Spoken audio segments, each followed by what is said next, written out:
자, 안녕하십니까. 동아시아사를 선택한 2학년 친구 여러분들 안녕하십니까. 오늘 수업은 5월 8일 수업입니다.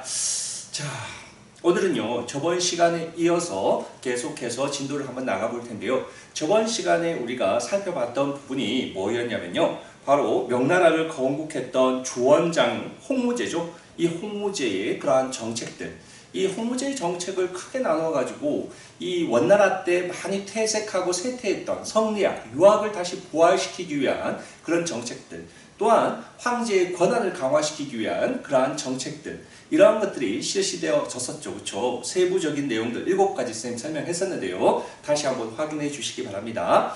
이 영락제의 네 번째 아들이 바로 누구였다 그랬습니다. 홍무제의 네 번째 아들이 바로 이 영락제였다라고 얘기했었습니다.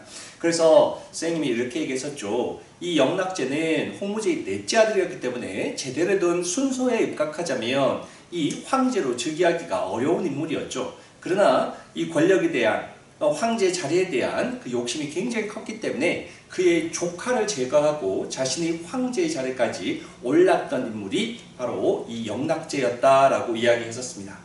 이 영락제는 이와 같이 많은 그러한 적들을 제거하고 자신이 황제의 자리에 올랐기 때문에 그만큼 주변에 적이 많았기 때문에 원래의 수도였던 난징에 그대로 있을 수는 없었고요. 자신의 세력 기반이 있었던 베이징으로 수도를 천도하는 그러한 일을 했고요. 이 베이징에 바로 자금성이라고 하는 그러한 또 궁궐을 짓기도 했었다라는 얘기 했었고요. 또 하나 우리가 선생님이 설명하다가 맨 마지막에 정화의 해외원정이라는 것을 설명하다가요, 영락제 때 정화를 해외원정을 보냈다라는 얘기를 하다가 시간이 다 돼서 설명이 좀 부진했었는데요. 요거 좀 보충하고 오늘 진도로 나가보도록 하겠습니다. 자, 이때 정화라는 인물은요 바로 영락제 때, 영락제가 가장 신임했던 황관이거든요. 황관, 그러니까 우리나라로 보자면 내시 정도 되겠네요. 그렇죠? 황제의 최측근에서 황제를 보필했던 그러한 인물이 정화였는데요. 우리나라의 내시에 비해서 중국의 황관들은요 엄청난 권력을 가지고 권력을 휘둘렀던 그러한 세력들이 황관입니다. 그래서 황관들 때문에 왕조가 무너지기도 하고요. 그러한 일들까지 벌어질 정도로 중국 역사에서 황관들이라고 하는 것은 굉장히 큰 세력들이었던 겁니다. 그 중에 대표적인 인물이 바로 영락제 때에 바로 누구요? 이 정화라는 인물이었는데, 영락제 때는요, 영락제는 이때 당시에 동남아시아, 인도, 더 나아가서는 아프리카까지 나갔습니다. 아프리카 동해안까지 해외 원정을 통해서 이 발달됐던 명나라의 국력을 과시하고 또 그 나라, 도착했던 그 나라에게 조공을 바칠 것을 요구하면서 이때 명나라의 그러한 국력을 과시하는 그러한 정책들을 해외 원정을 추진했는데요. 그 해외 원정단을 이끌었던 인물이 바로 황관 출신의 바로 정화였던 겁니다. 특히 아프리카 동해안까지 도착했다는 거, 아마 몇 해 전인가 선생님이 TV에 다큐멘터리를 잠깐 봤는데요. 아프리카 동해안에 이 중국의 이 물건들이 발견되어졌던 그러한 흔적들을 가지고 다큐멘터리를 제작했던 그러한 프로그램을 보게 됐는데요. 그만큼 이게 바로 정화가 어디 아프리카 동해안까지 해외 원정을 갔다가 왔다라는 거 7차례에 걸친 해외 원정이 일어나게 됐다, 이렇게 얘기하고 있습니다. 이때 이후에 정화의 해외 원정을 떠날 때는요 많은 선박들을 대동하고 갔겠죠. 거기에는 많은 물건들과 또 거기에는 많은 상인들과 많은 군인들이 대동하고 갔겠지 않습니까? 그래서 이때 당시에 정화의 해외 원정 이후에 많은 중국인들이 해외로 진출하는 그러한 계기가 되기도 했었고요. 또 동남아시아, 인도 이런 나라에서 조공을 명나라에게 바치는 또 그러한 계기가 되기도 했다라는 얘기입니다. 특히 여러분들 이 영락제 때 시험 문제에 제일 많이 나오는 키포인트가 바로 정화의 해외 원정이고, 어디까지 갔다 왔다고요? 아프리카 동해안까지 다녀왔다라는 그러한 내용들을 좀 기억해 두시면 되겠습니다. 정화의 해외 원정을 갔다 오게 된 이유는 조공 무역을 강요함으로써 명나라의 그런 발달된 국력을 과시하기 위함이었다 정도로 정리해 주시면 되겠네요. 그러나 이 강력했던 명나라도요, 영락제가 죽고 난 다음에 주변 세력의 위험과 침입으로 인해서 명나라의 국력이 약화되어진다라고 얘기하는데요. 이때 당시에 자 영납제 이후에 자 이러한 상황을요 우리가 이렇게 얘기합니다. 뭐라고요? 북로 남외라고 이야기하는데요. 북쪽에서는 누가요? 오랑캐로이거든요. 오랑캐가 남쪽으로는 왜구가 끊임없이 명나라를 침략해서 괴롭혔다 이런 얘기하고 있는 거군요. 이때 오랑캐라고 하는 것은요. 오랑캐라고 하는 것은 누구를 이야기하는 거냐면요. 바로 이때는 몽골을 얘기하고 있습니다. 선생님 몽골은 13세기이잖아요. 그때 이후에 몽골이 쇠약해가지고 멸망하지 않았어요? 멸망했죠. 그렇죠? 나라로서는 멸망했지만 몽골족들이 여전히 부족 단위로 계속해서 옮겨다니면서 이때 당시에 명나라를 공격하고 있었다라는 얘기입니다. 그래서 명나라 때요 몽골족들이 북쪽에서 계속해서 명나라를 침범하고 있었다. 그래서 봐볼게요. 자 명나라와의 제한된 조공 무역에 불만을 가지고 계속해서 15세기, 16세기에 걸쳐 가지고 계속해서 명나라를 침입하는 그러한 일이 벌어지고 있었는데요. 15세기 때는요. 이때 오이라트부라고 얘기하죠. 그렇죠? 몽골의 부족 중에서 오이라트 부족이 15세기 이 오이라트 부족을 이끌었던 인물이 바로 에센칸이라고 불렀거든요. 그래서 에센칸이라는 인물이 15세기에 명나라의 황제 정통제를 생포해서 어디에서요? 토목보에서 생포하기도 했었다. 자, 이 사건을 우리가 토목보의 변이라고 얘기하는 겁니다. 그러니까 명나라의 황제가 몽골의 그러한 또 이제 생포되기도 하는 그런 치욕을 맛볼 정도로 이 오이라트부가 15세기에 북쪽에서 계속해서 명나라를 괴롭히고 있었고요. 16세기가 되면요. 알탄칸이 이끄는 타타르 부족, 타타르부라는 그런 부족이 중심이 돼서 계속해서 명나라 군대를 격파하고 명나라의 수도였던 저 어디까지요? 베이징까지도 진격해서 들어오기도 했을 정도로 계속해서 15세기, 16세기에 걸쳐가지고 명나라는요, 몽골, 북쪽에서부터 몽골의 침입에 계속해서 시달리고 있었다라는 얘기하고 있는 겁니다. 분노됐죠? 다음에 아래쪽에, 남쪽에서는 누가요? 왜구가 계속해서 출몰하면서 또한 명나라를 괴롭히고 있었는데요. 14세기부터 16세기 경에 왜구와 가장한 밀무역 상인들이 결합해서 계속해서 약탈하고 있었습니다. 왜냐면요. 이때 당시에 명나라는요. 우리가 공부했잖아요. 자, 이 홍무제 때부터 명나라를 건국했던 주원장 홍무제 때부터 해금 정책을 통해 가지고 사무역을 다 어떻게 했습니까? 통제했잖아요. 이 해금 정책 때문에 여기에 불만을 가진 왜구들이 계속해서 명나라 해안가에 출몰하면서 이때 당시에 명나라를 괴롭히고 있었다 이런 얘기하고 있는 겁니다. 그렇게 되어지면서 명나라도 더 이상 해금 정책을 계속해서 유지할 수가 없었고 자 이때 16세기 중반부터는 해금 정책이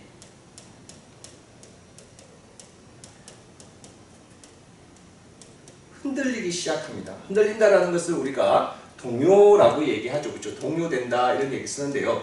16세기 중반부터 이 해금 정책이 서서히 흔들리기 시작한다. 그러면서 이때 무역이 제한적으로나마 이제는 허용되어지는 그러한 정책으로 바뀌어지게 된다. 자, 그래서 여러분들 가장 핵심적인 단어는 바로 이거죠. 북로남해이죠. 그렇죠? 영납제 이후에는 북쪽에서는 몽골 세력들이 계속해서 명나라를 괴롭히고 반면에 아래쪽에서는 해금 정책에 불만을 가지고 있던 왜구들이 계속해서 출몰하게 되면서 또한 명나라를 괴롭히는 그러한 이중고를 겪고 있었다라는 그러한 얘기하고 있는 겁니다.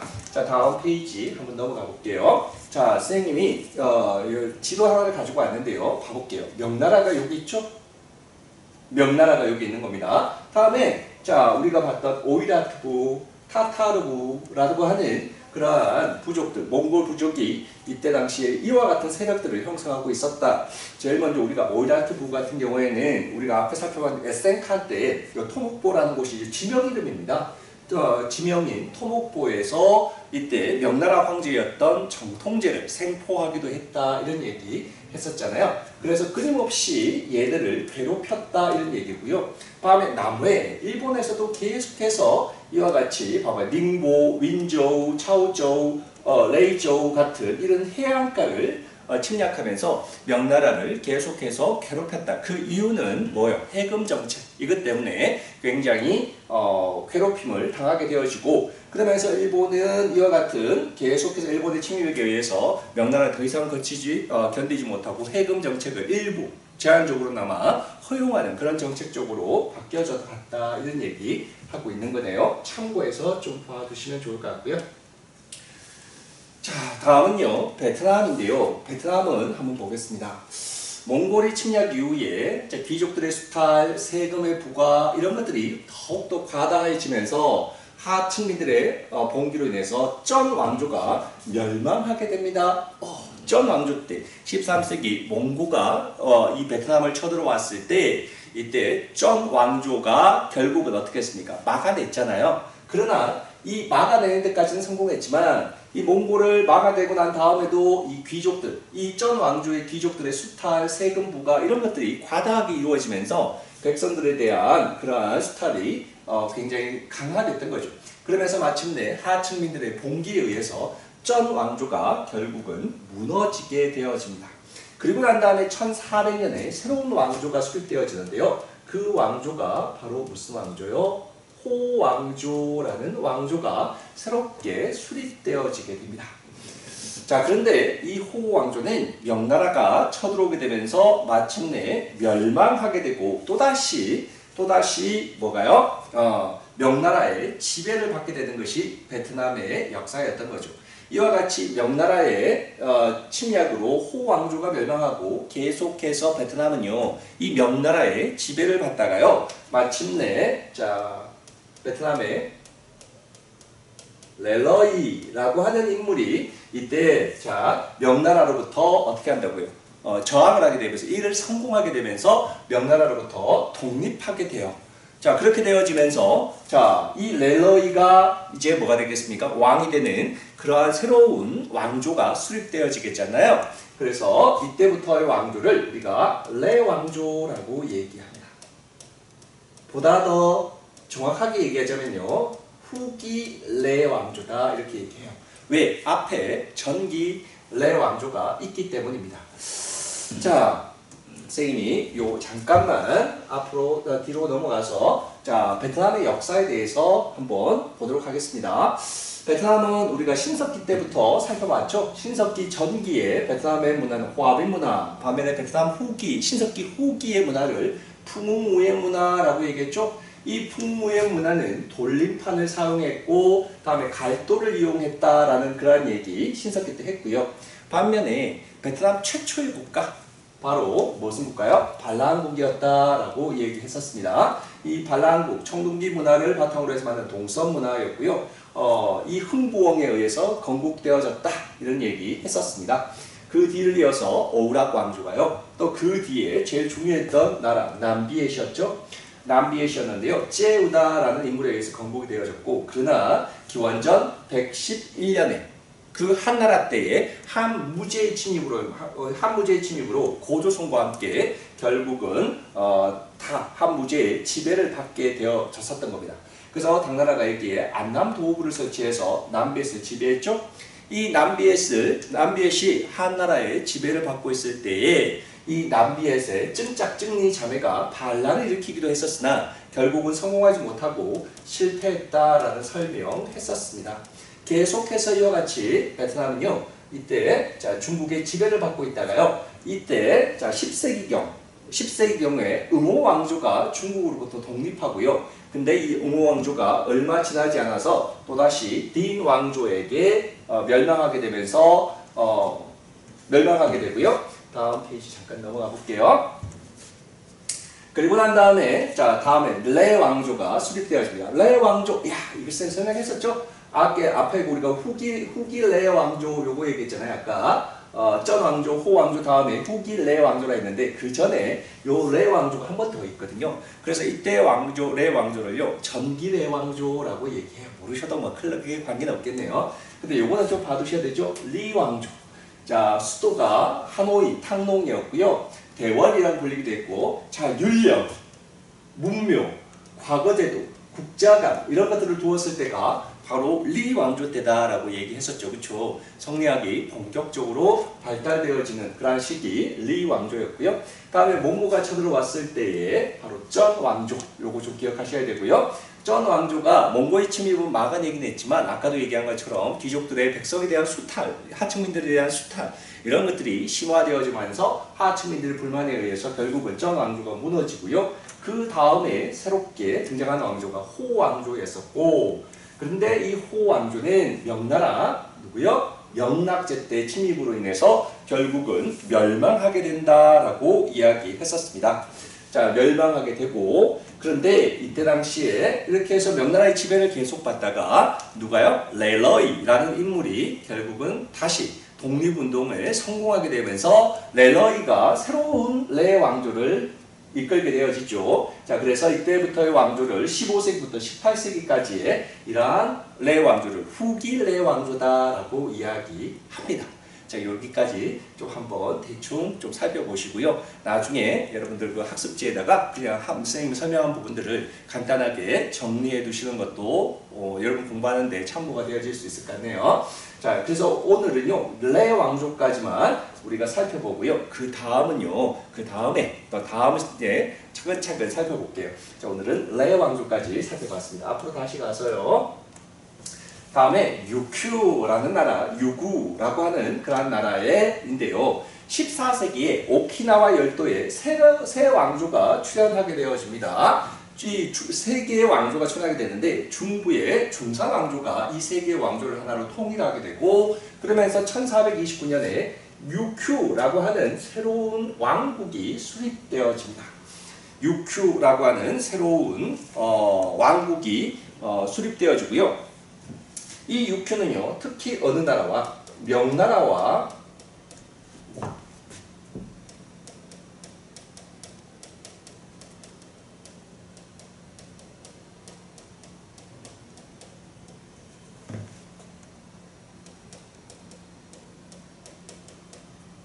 조공 책봉 관계가 체결되어졌었습니다.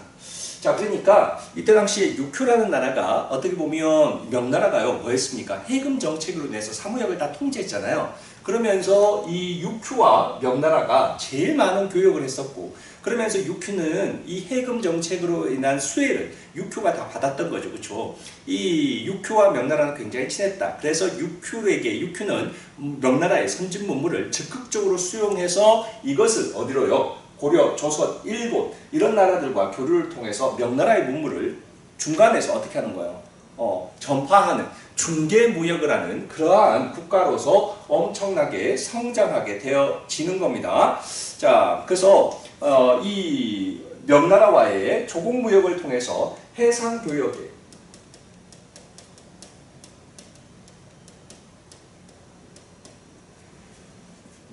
요충지로서 성장하게 되어진다. 성장하게 되어집니다. 그렇죠? 그러니까 일본 같은 나라, 특히 일본 같은 경우는요, 명나라와 무역을 하는데 굉장히 소외되어졌기 때문에 이 명나라의 선진 문물을 대부분을 뭘 통해서요? 이 유큐를 통해 가지고 선진 문물을 수용할 수밖에 없는 그런 시스템이었거든요. 그러니까 이 일본은 굉장히 이 해금 정책에 대해서 불만이 많아서 결국은 선생님이 얘기했죠. 각지 해안가에서 폭동을 일으키고, 그러면서 마침내 이 명나라 16세기 중반 이후가 되면서 이 명나라가요, 이 해금 정책이 어떻게 된다고요? 동요되게 된다. 그러니까 16세기 이 명나라의 해금 정책이 동요되기 전까지 해상 교역의 중심지, 요충지는 어느 나라였다는 거? 유큐라는 그러한 나라였다라는 거 좀 봐두시면 좋을 것 같네요. 그러니까 유큐가 제일 강력했을 때가 바로 해금 정책이 동요되기 전인 16세기 중반 이전의 시기가 유큐의 전성기였다라고 생각하면 되겠네요. 그러다가 이 해금 정책이 동요되어지면서 일본이 명나라와 직접 교역하게 되면서 유큐의 역할은 어떻게 됐을까요? 굉장히 약화됐겠죠. 그러면서 유큐가 서서히 쇠퇴하게 되어집니다. 그러다가 마침내 일본의 오키나와 현으로, 하나의 현으로 일본에게 흡수되어집니다. 그렇죠? 일본에게 점령되어져서 오키나와 현으로 흡수되어지는 나라가 유큐 왕국이었다라는 거 좀 봐두시면 좋을 것 같습니다. 이게 1876년에요. 1876년에 미안합니다. 76년이 아니고요. 79년입니다. 자, 1879년에 오키나와 현으로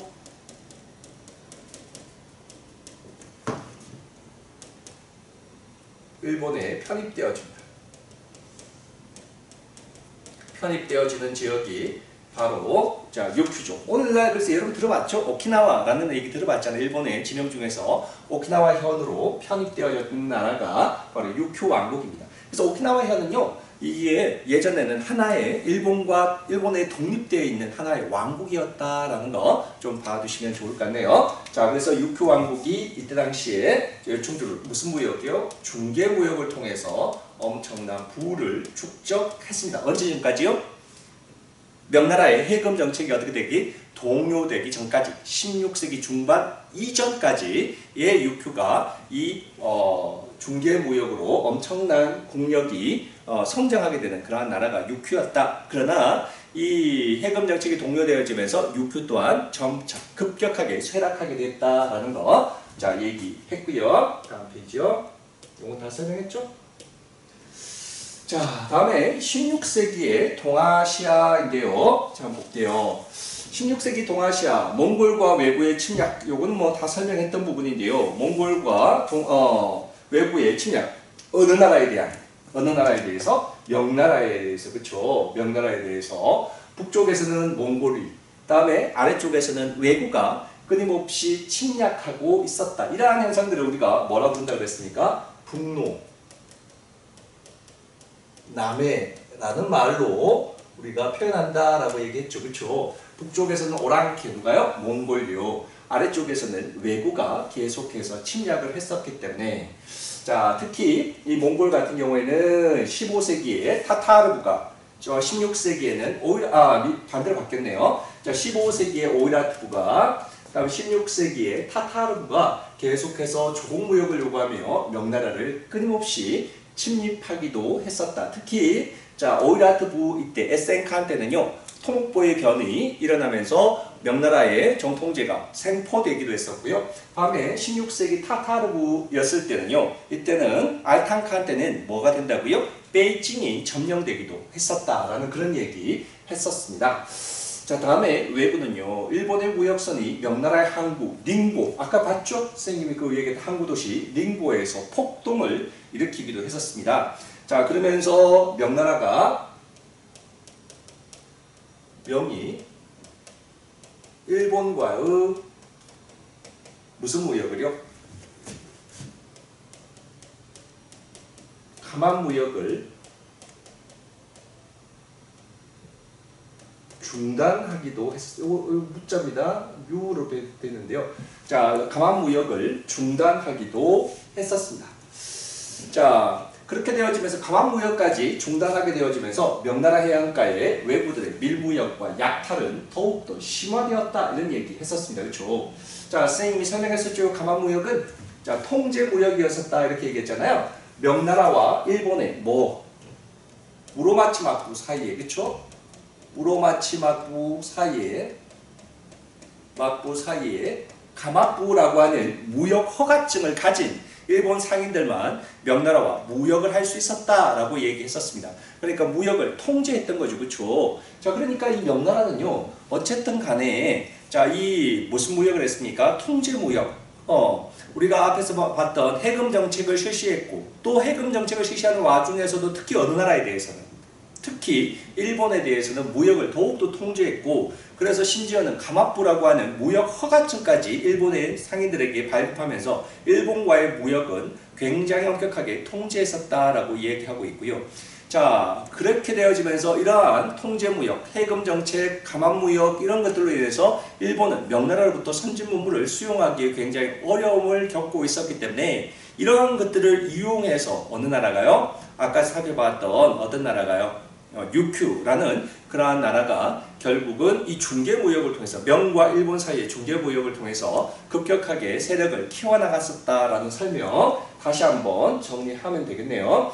자, 이렇게 되어지면서 명나라의 해안이나 외구가 밀무역과 약탈이 더욱더 심화되어질 수밖에 없었고, 자, 이렇게 되다 보니까 명나라가 두 손 두 발 다 들 수밖에 없죠. 그러면서 16세기 중반 이후가 되면서 뭐가요? 해금 정책이 동료되어진다 이런 얘기 했었습니다. 해금 정책이 흔들리기 시작한다. 이 해금 정책이 흔들리면서 마침내 어떻게 된 겁니까? 자, 유큐 또한 어떻게 된다고요? 세력이 약화되어진다 이런 얘기 했었고요. 북로 남해의 침입, 농민들의 세금 부담의 증가, 빈부의 격차. 자, 봐봐요. 이 몽골과 외구가 계속해서 침입해왔고, 그러다 보니까 이들을 막아내는 과정에서 백성들에 대한 세금은 더욱더 늘어날 수밖에 없었고, 자, 그러면서 빈부 격차는 더욱더 심해졌습니다. 그렇게 되면서 사회 경제적 혼란은 더욱 심화되어졌다 이런 얘기 했네요. 이런 와중에서 자, 이때 내각대학사라고 하는 관직을 가진 누가요? 장거정입니다. 장거정이라고 하는 인물이 등장하게 되어지면서 이 장거정에 의한 대대적인 개혁이 이루어집니다. 송나라 때 우리가 왕안석의 개혁 공부했던 거 기억납니까? 그런 것처럼 명나라 때 북로 남해로 인해서 국력이 굉장히 쇠락해 있던 그러한 명나라의 개혁을 이끌었던 인물이 바로 내각대학사라는 관직을 가지고 있던 장거정이라는 인물이었네요. 그렇죠? 장거정의 당연히 개혁의 핵심은 바로 이거였습니다. 자, 재정을 어떻게 하자고요? 확충하자. 국가 재정을 확충해가지고 이거를 바탕으로 해서 뭘 하자? 부국 강병을 하자 이런 얘기네요. 그렇죠?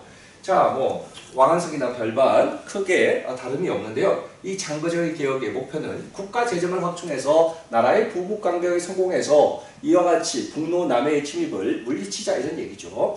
자, 몽골과의 강화, 군사비를 강화를 통해서 화해를 통해서 군사비를 절감하고요. 또 엄격한 관료 평가를 실시하고 황제의 권한을 강화시키고요.